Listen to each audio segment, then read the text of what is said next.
Well, hello everybody and welcome back to the channel. It's allergy season, yay! But other than that, we are watching season 2 of Star Trek, the original series, specifically episode 3, The Changeling. Can't wait to get into it, friends. Do me a favor, hit that like button, smash that subscribe, ringy-ding-ding that bell for notifications, and you'll be alerted next time we go live with Star Trek or any of our science fiction offerings.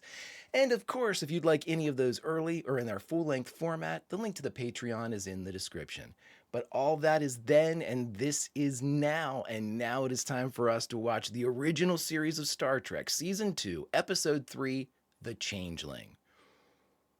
Prepare to engage maximum warp reaction, and away we go!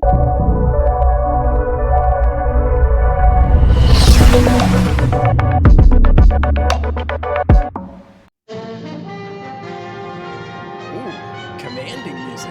And a beauty. Look at that beauty. Any response from Malurian? Great shot. Door opening as you walk by. Stress call, sir. What about the Federation science team working there? Dr. Manway had a special transmitter. There's nothing, sir. I'm scanning all frequencies. Dr. Manway. The long-range sensor sweep of this system reveals no sign of life. Whoa. The last census reported a total inhabitation of more than 4 billion people. I register no life readings at all, sir. 4 billion? What the hell happened? Our instruments show only normal background radiation. Any other possibilities? Sickness? Sensor readings would have revealed the presence of any disease organisms. They do not. Shields just snapped on. Something heading in at multi-warp speeds. The shields just snapped on? That's interesting. Like an automatic maneuver? Full power to the shields, Mr. Scott. Give them all we got, son. It's giving her all she's got. Woo! Maybe try to evade this, or is it coming right at you regardless? Wow. Spock was thrown all the way from science down to navigation. Holy crap, that was probably the biggest hit I've seen them take. Jim is talking, so we were in the credits. He's telling us about how awesome the Final Frontier is, and I agree with him. I agree with Jim. I think the Final Frontier is very awesome. So question for my friends who are learned Trekkies and all that good stuff. Which ship would you want to serve on? It can be any one. First off, I'm only going to know like the big names of like the Enterprise and Voyager and things like that. You know, is there a ship or a crew maybe that you would have wanted to serve with?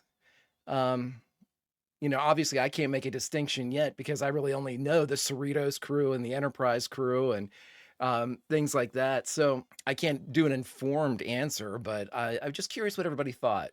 You know, I expect it to be like the classic Enterprise that we're watching right now, or like the Next Generation Picard's Enterprise. That's what I would expect. So wow me if it's something different. The Changeling. And Mark Daniels is back. Our shields absorbed energy equivalent to 90 of our photon torpedoes. What? I may add, the energy used in repulsing this first attack reduced our shielding power 20%.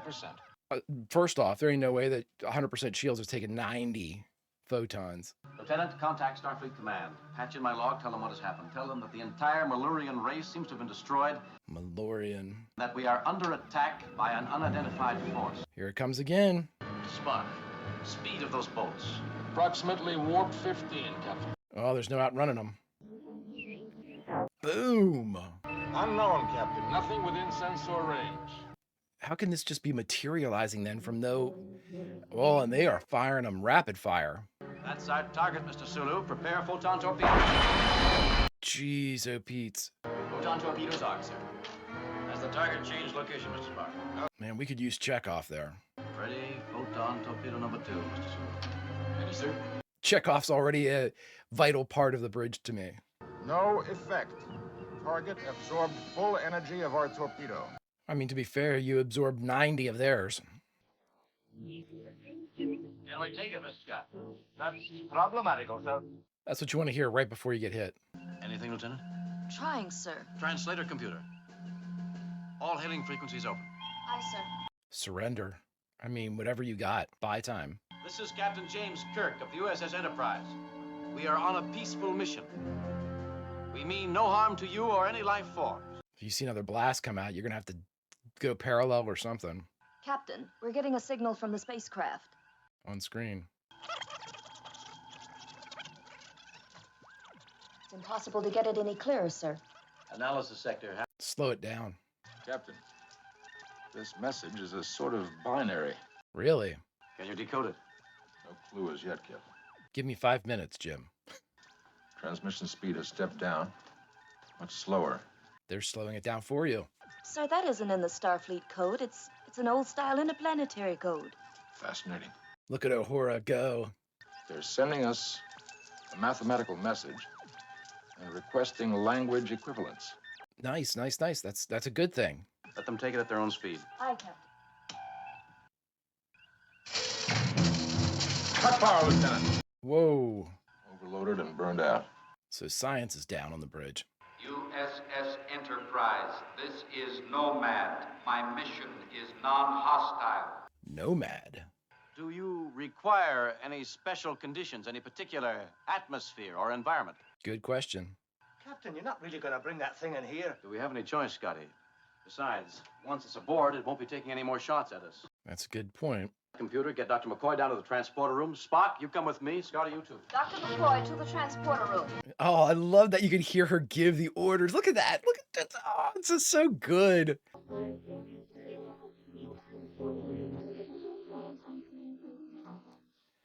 Well, who's this guy?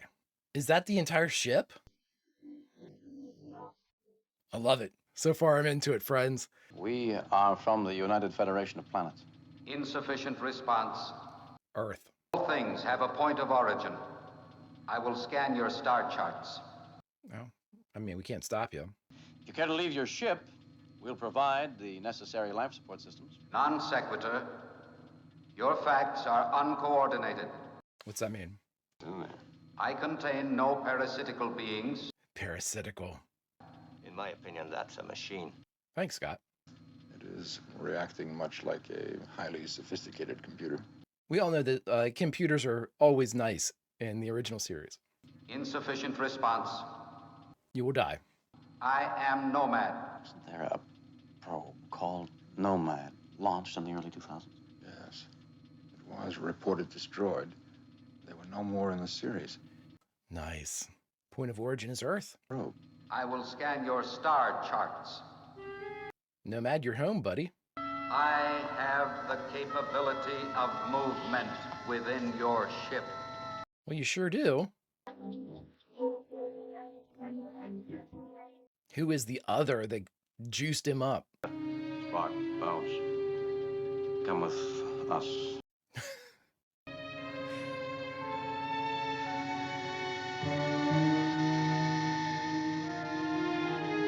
I sort of like this. I mean, I like the episode in its totality very much, but this is kind of an interesting premise. Nomad, can you scan that? Yes, This is our point of origin. We're from the same place. you are from the third planet, Yes. a planet with one large natural satellite. The moon. The planet is called Earth. Bingo. We've checked all the boxes. You are the Kirk, the creator. You programmed my function. What? Kirk, tell me what your function is. This is one of your units, creator. Yes, he is. It functions irrationally. Ah. My function is to probe for biological infestations, to destroy that which is not perfect. I am Nomad.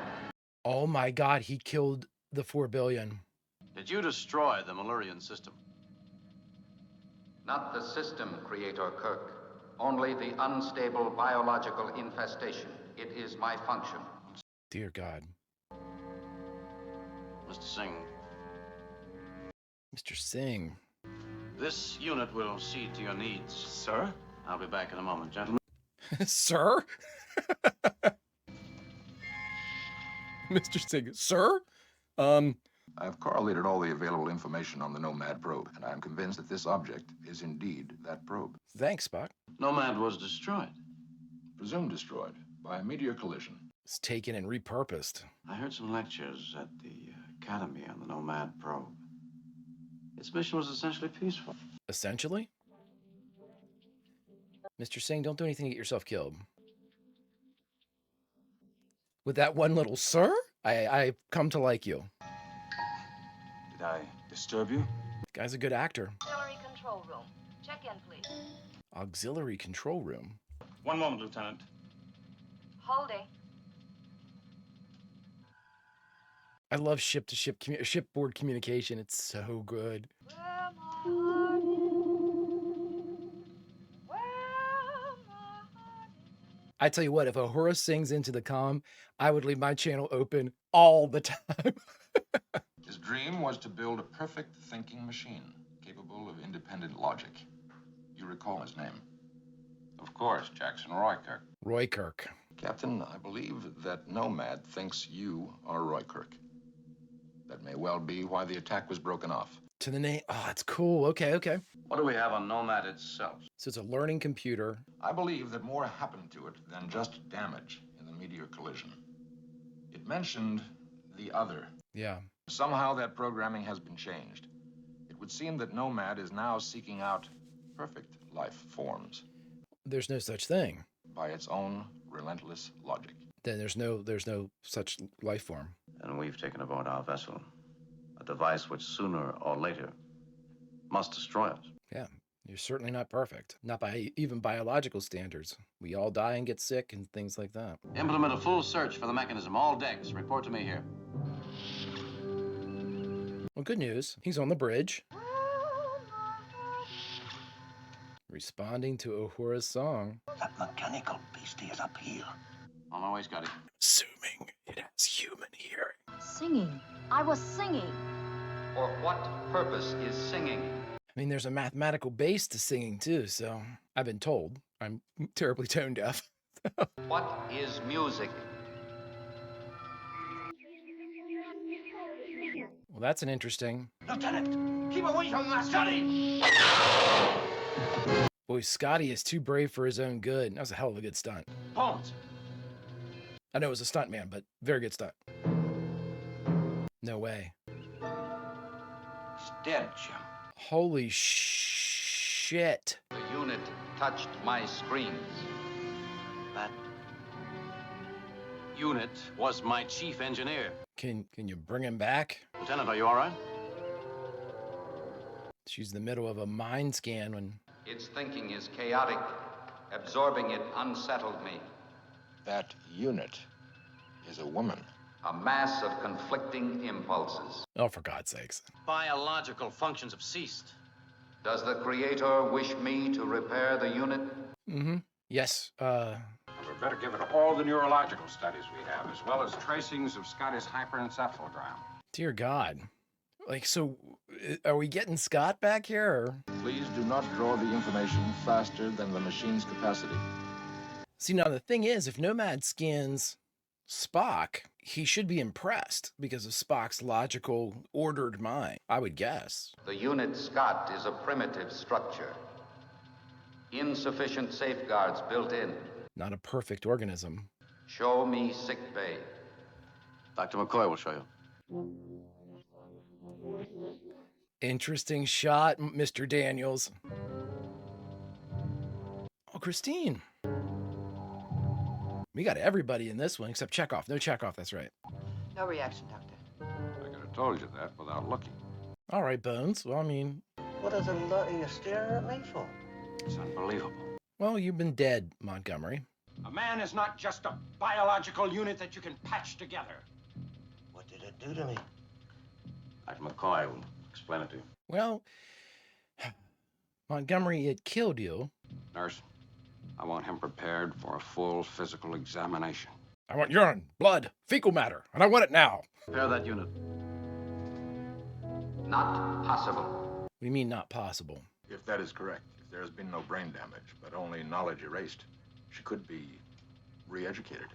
So you're gonna refill Uhura's head with knowledge? Take you to a waiting area. Take it to the top security cell on the brig. Like, one guy looks like a kid, man. The dude on the left looked like he was 18. It's a killer, Spock. I intend to render it harmless. Down to the brig with your equipment, run a full analysis on the mechanism. I want to know what makes that thing tick. Yes, sir. But whatever you do, keep your head down, Spock, because this sucker has an agenda. Mr. Spock is also one of your biological units, Creator?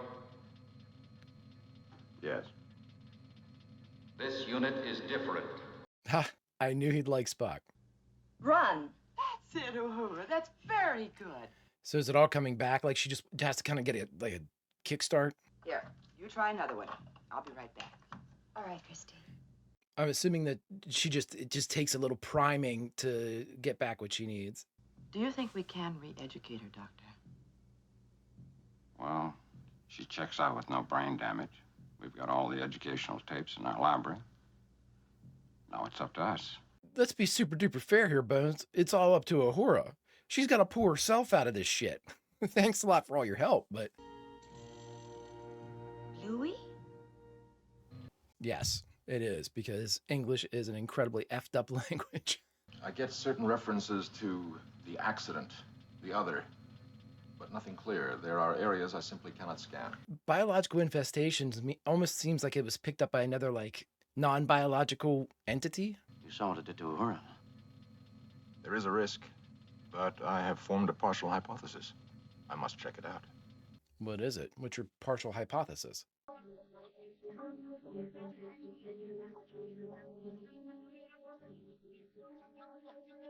I mean, you can't mind meld with this thing, right? Well, and he's absolutely mind melding with it. All right, Mr. Daniel, show me something. It approaches. Collision.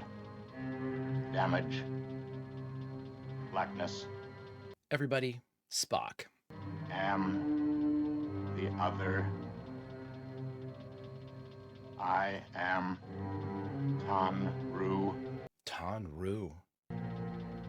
Nomad. Tan-Ru. Error. Did two probes from different civilizations hit each other? Nomad, Tan-Ru. Rebirth. We are complete. We. The Creator instructs, search out, identify, sterilize imperfections. So these like two different things, seek out new civilizations and sterilize civilizations. Are nomad. That's what I'm guessing. Two probes hit. Sterilize imperfections. He's Sterilize. Nomad. You're in contact with the unit Spock. Stop! Stop! Acknowledged. Oh my word. There was a desperation in Jim's voice there. I love it. Spock. Amazing. Spock. Fascinating, Captain. The knowledge. Wow. It wandered without purpose, and then it met the other. The other was an alien probe of great power. There we go. They merged, repaired each other, became one. Then it isn't Nomad. Not the Nomad we launched from Earth. It's a hybrid. The other was originally programmed to secure and sterilize soil samples from other planets. Oh, so it just took the pieces of each operating mandate and An ancient Earth legend, Mr. Spock. Changeling was a substituted for a real human baby. changeling assumed the identity of the human child. It thinks I'm its mother. And that Oh. is the only thing that has saved us until now.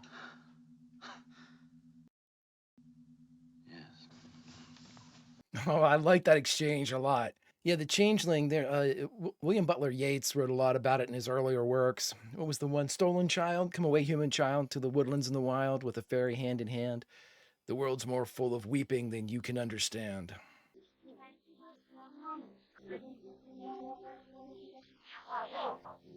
Well, see you later. You didn't even go on planet. We lost two red shirts, including the kid, who looked like he was 18. What are you doing here? Watch your panels, everyone. Scotty, you've got balls of steel, buddy. Inefficiency exists in the antimatter input valve. I will effect repair. No. The energy release controls are also most inefficient. I shall effect repair. Well, I mean, if it makes the Enterprise better, it's rock. Warp 9! Cut your circuits, all of them. Warp 10, Mr. Warp 10. Is there a problem, Creator? Yeah, I said stop and... Structure cannot stand the stress of that much power. Turn off your repair operation. Acknowledged. It is reversed as ordered, Creator. Wow, they're lucky that the whole place didn't fall apart. Your biological units are inefficient. Nomad, it's about time I told you who and what you are. I'm a biological unit and I created you. Uh-oh. This is an inconsistency. Well, here we go, another logic circle. You will not harm them. They will escort you back to the waiting area. I mean, you can't transport this thing off the ship. You can't do anything. There is much to be considered before I return to launch point. Return to Earth? Must re-evaluate. That translation, I gotta think about whether or not I want to listen to you anymore. Let's not use this shot too much, Mr. Daniels. I'm liking it, but... Reevaluate? I suspect it is about to reevaluate its creator. Yep. Captain, it may have been unwise to admit to Nomad that you're a biological unit. How did he not know that he's biological, though? Spock, do you think it's possible that it got a fix on Earth when it tapped the computers earlier? I do not believe there is much beyond Nomad's capabilities. Yeah, you gotta assume so. And when it gets there? It will find the Earth infested with imperfect biological units. And it will carry out its prime directive. Non-interference. Sterilize. Oh, that prime directive. What if that was Starfleet's prime directive? Sterilize. The presence of Nomad aboard my ship has become nightmarish. Now it apparently They should have made these guys even sweatier. Just like, automatically destroy all life. I can't believe we pulled this fucking duty. Nomad, this way. You're both dead. Well, we're up to 4. No response. Nomad. No one's taking control of everything. I'm not listening to you anymore. Nomad examined the personnel files and the medical history. She tried to stop him. Whose history? Yours. Well, he knows you're not Roy Kirk. And found that its creator is as imperfect as all the other biological units. Bridge to Captain. Can you beam it somewhere terrible? Systems are out all over the ship. Manual override has been blocked. Source, engineering. Well, Jim, with all the systems out, we'll only have enough air and heat for... Get Scotty, some anti-gravs, and meet me in engineering. I'm not listening to you, Bones, because I already understand that it is bad. Nomad, Hey, Nomad. stop what you're doing. And effect repairs on the life support systems.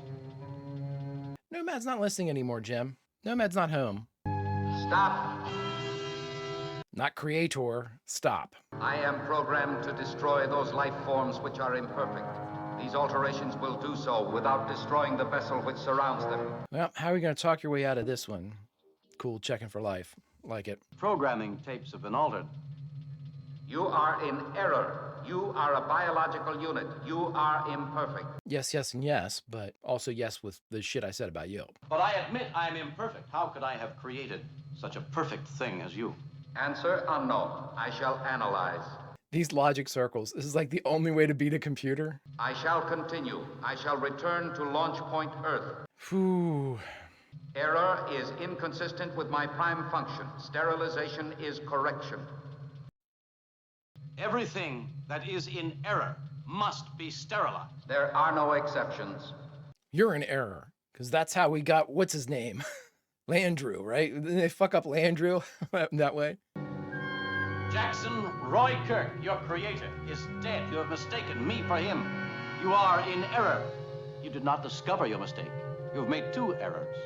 A cascading error event. I shall analyze error. Analyze. Everybody, is this how they get rid of evil computers? We've got to get rid of it while it's trying to think. Logic was impeccable, Captain. We are in grave danger.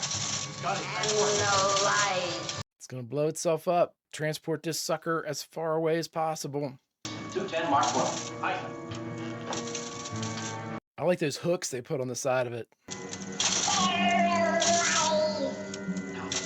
I wish they hadn't gone high pitched with the voice. Wasn't it Landrew, when Landrew was checking out, he was like, help me, help me, help me, help me, help me. That was like really fucked up, but I like that. Woo! Look at that beauty. Now that is perfection. Dazzling display of logic. You didn't think I had it in me, did you, Spock? No, sir. Nope. Thought you might like to know that Lieutenant Uhura is back to college level. We should have her back on the job within a week. Good, Bones, good. That's a weird fix for that type of injury, but okay. The destruction of Nomad was a great waste, Captain. It was a remarkable instrument. It was going to kill us all, Spock. You think I'm completely without feelings, Mr. Spock? You saw what it did for Scotty. What a doctor it would have made. My son, the doctor. That gets you right there, doesn't it? Jim with the yuck yucks. That's a good leave line. That's a good leave line. Alrighty, my friends, we just got done watching Star Trek, the original series, Season 2, Episode 3, The Changeling, and the only thing left to do is to talk about it. All right, my friends, just got done watching Star Trek, the original series, Season 2, Episode 3. I can't even believe I'm on 3 already, The Changeling. Enjoyable episode. It was, again, it takes a lot for me to not like an episode of Star Trek, the original. Full disclosure, I'm going to always err on the side of, I liked it. And it's only really until I go back and do like a seasonal kind of slotting in a ranking system, S tier, A tier, all that stuff, that I really kind of run into, what did I like more? What did I like less? Or, which one of them had a bigger response to me, or I felt more affinity towards or liked more, and blah, blah, blah. But this one was solid. In fact, I would probably put this kind of like along the lines of, if I'm doing like a season 1 equivalent, I'd put it along the lines of like, I enjoyed this one probably as much as like the Man Trap, which the Man Trap's actually grown on me since my original reaction to it. I was kind of like, but now I actually kind of like look fondly back on the Man Trap, which again, another Mark Daniels joint, as Mark Daniels apparently is, Jesus, we've had him in episode 2, Who Mourns for Adonis, yeah. And then this one, Mark Daniels appears again. It's something I'm going to check in Q&A. I want to know what the actual production order is here, because Mark Daniels is putting in some time. And if he actually did a back-to-back production or direction of 2 back-to-back produced episodes, wow. I'm going to guess we're not going to see him for a bit, because that's going to take some recovery time, because, woo, especially an intensive one because he just did Who Mourns for Adonis, which was a full ensemble. So was this one, for the most part. A lot of work. Good stuff, though. Good. So it was an enjoyable episode.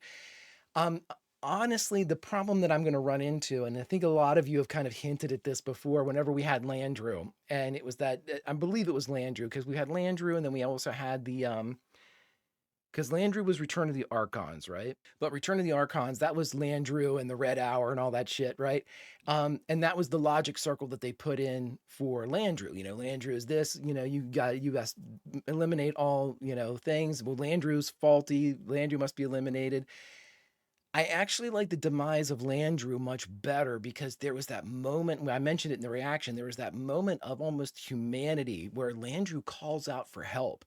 And I think he even says, like, help me, help me, help me, help me, help me. And I thought that was incredibly powerful, just to even put that like very organic, very human, very facing my oblivion and know it moment. And I like that quite a bit. This one I didn't like, because one, and I understand what they did. They increased, they had a high pitch kind of element to the voice where everything got real high, and that kind of related to that original binary that they had received, and had to decode and things like that. I understand what they were doing. There was a bookend there to the communications kind of, presentation. But I think that it kind of took away and almost added a slightly comical element to the demise of Nomad. And I think it could have been more like Landru. And that's the thing. I hope we don't, and you all have hinted, this is my long-winded way of getting back to that point. You all have kind of hinted like there really is only one way they take out an evil computer in Star Trek, the original series. And that's like a Kirk logic circle. Like, well, you're supposed to kill everything that's bad, right? Right. Well, you're bad. Explain. You're bad because you think you're bad. I do now. I can't compute. Help me, help me. And then they just get destroyed. And I think that, so we've had that twice now. That's enough. give me like a season, and then you can introduce another logic circle in there, or figure out a better way to do it. Because not that this was a bad way, this was a really cool way, but you can't keep going to the well on something like this. And obviously, I think that this fatal computer demise paled towards the Landru one. Landru was the initial one. Landru, again, had that human element that help me, which really added a gravity to that moment. I felt sad for Landru when Landru checked out. I was like, oh my God. I remember doing the reaction and being like, oh my God, that's so heartbreaking when it yelled out, help me. We didn't have that type of element here. Now, should we have? No, Nomad was, almost prided himself on not being a biological infestation or, an inferior unit. So that was cool and everything. But I did really like the premise that you had basically two peaceful probes crash and or run into each other, or each became damaged and had to use the other for repair and could only create like one life form going forward or one unit going forward. And that's a cool premise to come across, especially when neither of them, both were peaceful. Find soil for a colony. That was supposedly the Tanru probe. And then Nomad was just seek out new life and, hey, everybody, we're down to clown. We're here. We want to be a part of the universe. And then that got twisted and it became biological infestation, just because that was the only segments of the memory of both of them that allowed that to become like a rational kind of parameter for its existence. An operating parameter, was within the specific confine of biological infestation eradication. Crazy. Now, I had a couple problems with the episode just from what I know. And this is where you all can help me here real quick. Before we get to Q&A, I'm sure I'll learn some things from Q&A, but I like what you guys have to say a lot because you all provide me with information that's built upon the decades of impression and things, and you all also provide things in a non-spoilery way. So the information I get from you all, I can trust a lot better than having to look for it myself and run the risk of being spoiled. But let me ask you all a question here. So here's the tech problems I'm having here. There was a couple things that popped in that I've never heard of before. Sulu said, hey, the shields just popped on. I don't remember the shields ever, especially in this level of Star Trek and the original series generation and the movies, they always had to raise shields. That was a command, raise shields. Now I can assume that if there's some type of imminent collision, maybe that's what it would do. It would raise shields automatically, almost like a early warning detection, we know you're going to do this anyway. We have to make sure we have, kind of a self-preservation feature that the Enterprise would have, oh, an object's coming, raise shields. But I'd never seen that before. And so I was just wondering if that's something that happens. And here's the other question I had that's sort of related to that. Later on, Next Generation maybe and further, I seem to vaguely remember that when they would, if a captain, if a Janeway or Kirk or somebody said, or Picard, not Kirk, said something go to red alert, that the shields automatically came up. As soon as you say red alert, it goes up. Now, if you say yellow alert, I think you have to say raise shields, go to yellow alert and raise shields. I might be inventing that in my own mind, but I seem to recall that when you call out red alert, the commanding officer does, that the shields just automatically come up at that point when red alert is called. I don't know. I mean, correct me, please. I need that. I don't want to, carry forward with a misconception. The other thing is, we had 90, the equivalency of 90. Is that what they said? 90? It sounded like 90. Even if it was 90 photon torpedoes hit the Enterprise. Shields are up because they made mention of that. And Spock said it's reduced our shield capabilities to 20%. From my experience, specifically with Wrath of Khan and any type of ship-to-ship combat I've seen that takes place in the the original series era, 9 photon torpedoes, not 9D, but 9, one single digit 9. I think that would reduce the shields to nothing. Now 9D, I think would pulverize anything. Am I wrong about that? I mean, because again, I don't have the information, everyone. I'm kind of swinging in the dark when it comes like this. And I want to make sure that going forward, I understand the capabilities. So right now, I think 9 or 9D, obviously, photon torpedoes, regardless of whether your shields are up or not, or 100%, that's taking you out. 9 photon torpedo shots. I mean, maybe you could survive that, 9, and then you have no shields. Like the 9th one takes your shields out. Maybe. I don't know, but it just seems excessive. So please help me out there. I don't know I don't know if there's an answer to that either. I don't know if you can say, well, no, they can handle like 4 photon torpedoes. I don't know. I have no idea. And I don't know, from one like Klingon torpedoes to Romulan things. I don't know what we can, what the Enterprise can take. So I'm curious about that. That seemed like way too much for it to be able to absorb and still have 20% of its shields left. That doesn't seem right. It doesn't seem right to me. I thought Lieutenant Singh was great. I love it when they flesh out the crew of the Enterprise. I love seeing new people. I love seeing, like Kyle show up in recent episodes. Good stuff, really good stuff. And we had Chapel back in this one. No Chekhov, but we had Chapel in this one. So, the more crew members that we have that make return appearances, the more that I love it, because that makes the Enterprise live and breathe. And you know how much I love that stuff. And I think the last thing I'll say about this one before we go over to Q&A, if Q will hear from us, is I think that this one had some very powerful moments between Spock and Kirk. It's been a bit since we've had a little bit of kind of interaction between the two. And I mean, to be fair, Amok Time was basically the two of them squaring off and everything. And there was a lot of emotional with that. But the weight of those two things, I love seeing them kind of develop that relationship. And they do it in such a great job. The little bits of humor, but that incredible concern that Jim had when Spock was kind of like stuck in the mind meld with Nomad, and he grabbed him and spun him around, and there's genuine concern. I mean, Bill Shatner did a really good job with that to express, both with his physicality and with his, his delivery, just how concerned he was for Spock. And I love seeing that develop. I love seeing that because, to be very honest with you, when I watched Wrath of Khan, and, they openly speak about the friendship between Spock and Kirk. That was my very first experience with Spock. And as a kid watching that, I'm like, oh, well, Spock doesn't really seem like he likes Kirk. Of course not. He's Vulcan. He's not going to run around like hugging Jim or anything like that. But I know now, watching the first season and into the second season, how Spock feels about Jim is expressed in a different way. But it's no less impactful. And so now to see that continuing development and Spock kind of play along with certain things, I love it. I just love it. I love their relationship. It is so great. But friends, there's a lot of stuff we need to learn about this particular episode. I'm sure that Mr. Daniels, the director, had a lot going on in the execution of certain things, and how did they get Nomad to fly around? We'll figure it all out, hopefully. But unfortunately, the only person that can help us with that is a fickle beast.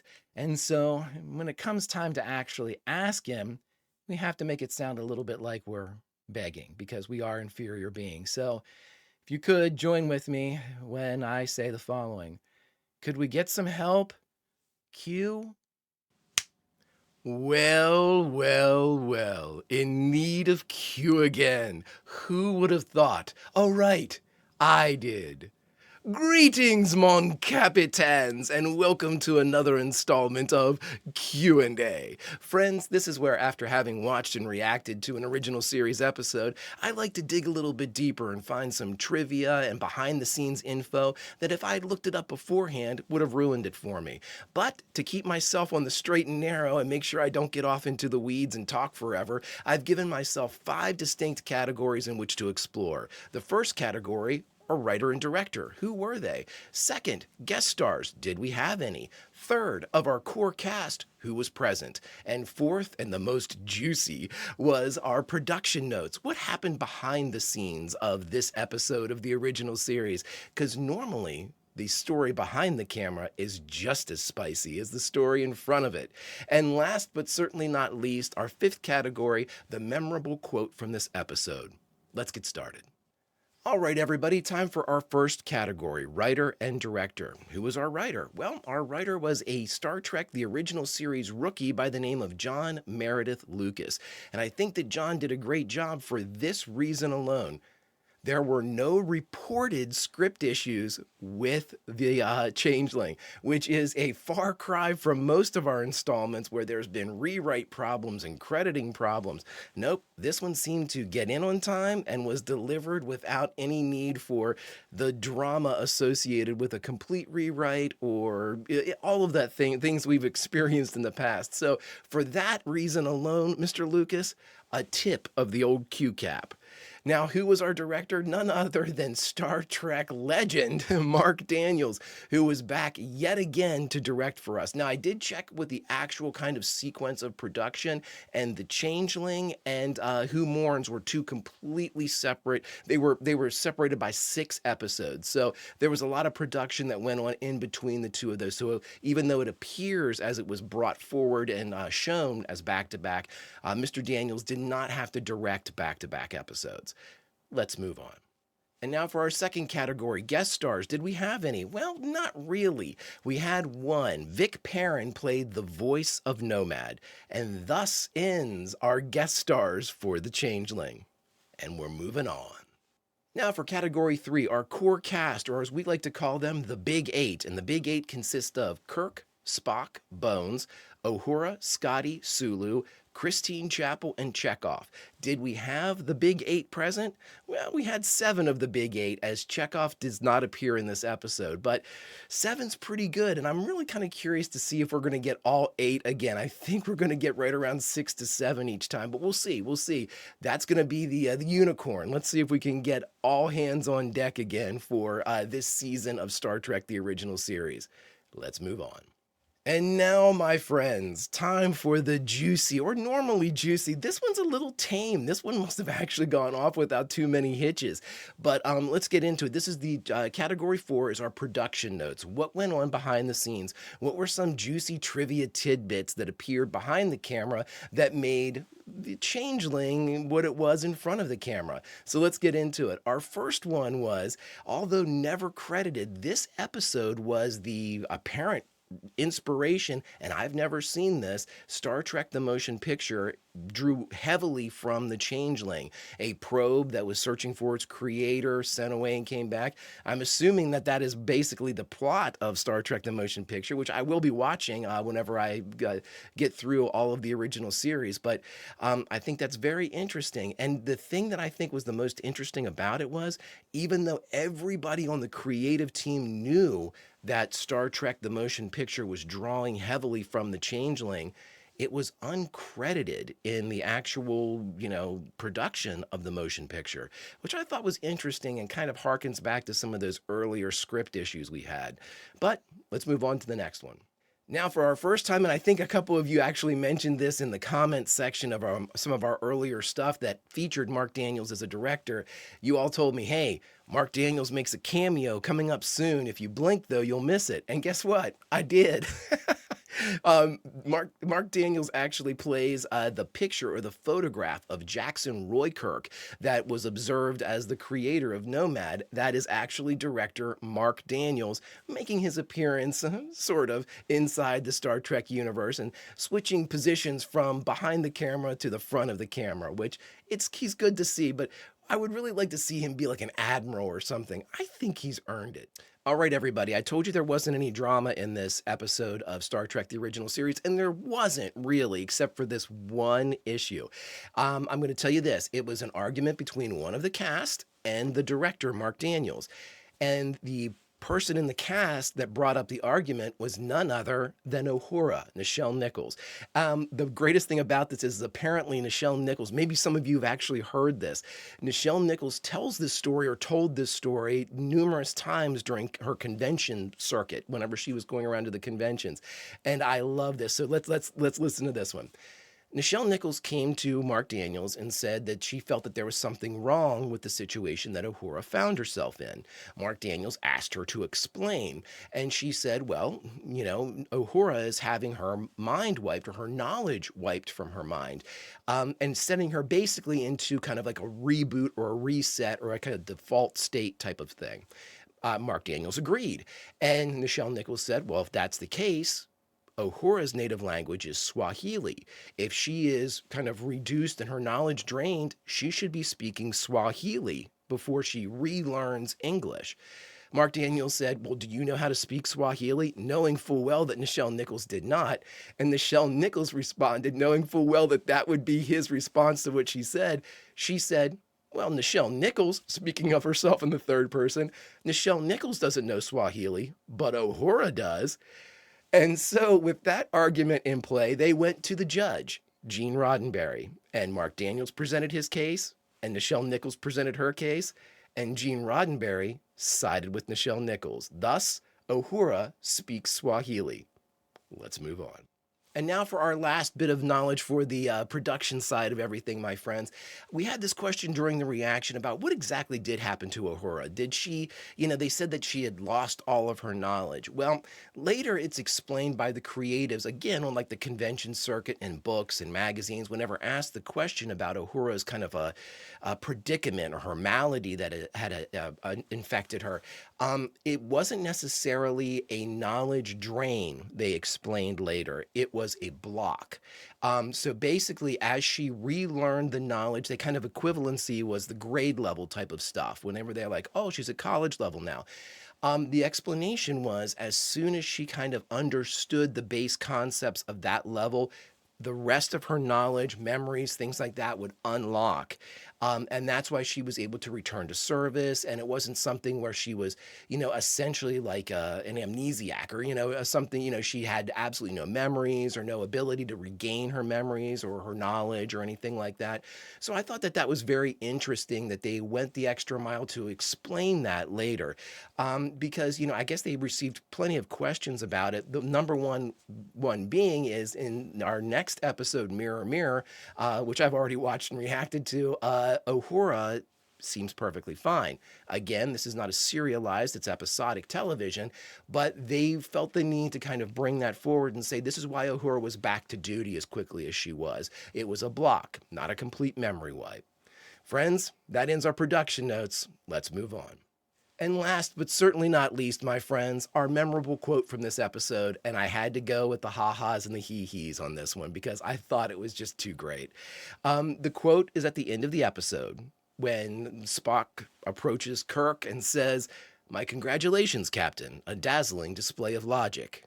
To which Kirk responds, "You didn't think I had it in me, did you, Spock?" And Spock says, "No, sir." I thought that was the best. Friends, thus ends another installment of Q&A. Until the next time we meet, behave.